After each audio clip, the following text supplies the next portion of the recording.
आज आम षष्ठ श्रेणी सबुठ सुंदर पाठटे अच्छी वृक्षलता आमर बंधु से पाठटी को पढ़ा ठीक अच्छे आम जमी सब गच को नहीं गीत करूँ आज गच विषय गीत गाइबा कि नहीं आरंभ करवा हाँ प्रथम गाड़ी मोर द्वितीय तुम ठीक गच आमको फल दिए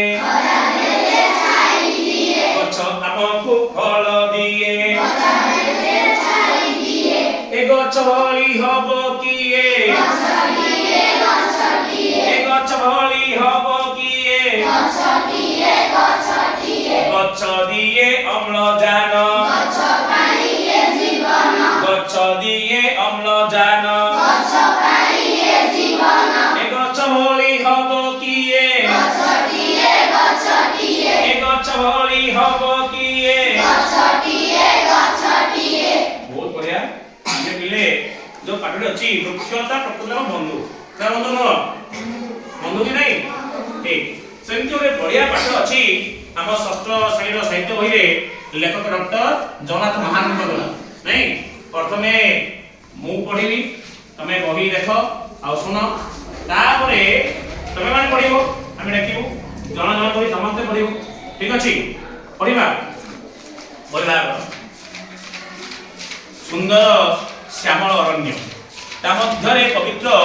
ऋषि आश्रम शिष्य माने अध्ययनरत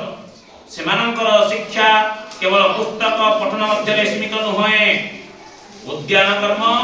गोसेवा कृषि कार्य रंधन समिध संग्रह इत्यादि मध्य एही शिक्षा रे अंतर्भुक्त एकदा गुरु शिष्य माननकु परीक्षा करिवा को स्थिर कले से आख पाखरे थिबा वृक्षलता गुडी को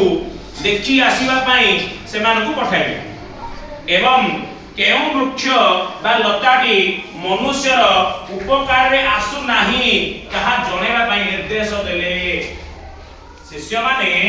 निज निज कार्य रे लागि गले वृक्षलता मानकर गुण दोष अध्ययन कले केते दिन परे से माने फेरी आसी केउ गछ दरकारी ओ केउ गछ अदरकारी कहा गुरु को जणाइले ठीक अछि आमे एति करिबो ठीक अछि एबे कहले कि तमे तू किए प्रथमे काउंट करिबा यहाँ तक समस्त टाइम पड़िबो वेरी गुड ओके तमे आसो काई पढिलो आमे एति पढिलु तमे एति पढो सुंदर श्यामल अरण्य ता मध्ये पवित्र ऋषि आश्रम शिष्य माने अध्ययन कर सेमानक शिक्षा केवल पुस्तक पठन मध्ये सीमित नुहे उद्यान कर्म गो सेवा कृषि कार्य रंधन समिध संग्रह इत्यादि मध्य एही शिक्षार अंतर्भुक्त एकदा गुरु शिष्य मानक परीक्षा करी बाकु स्थिर कले से आख पाखरे थिबा वृक्षलता गुडी को देखि आसीबा पाई सेमानक पठाइले एवं केउ अच्छा बस बढ़िया बोलले से तमे पुणी दे दबा और नहीं ये कहला आप बुझा देला के आओ के बढ़िया तापरे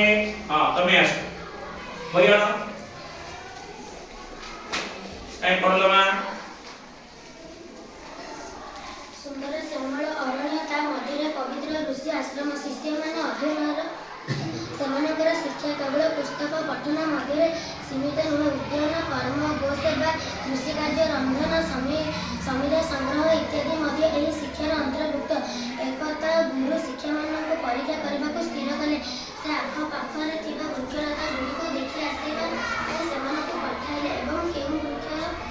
बा केउ लताटी मनुष्यर उपकार रे आसु नाही ता जणाइबा पई निर्देशन देले शिष्य माने निज निज कार्य रे लागि गले वृक्षलता मानकर गुण दोष अध्ययन कले केते दिन परे सेमाने फेरी आसी केउ गछ दरकारी ओ केउ गछ अदरकारी ता गुरु जणाइले बढ़िया काई तो एमके में जॉइन होई समस्त पढिबा अगी नाही पढिला परे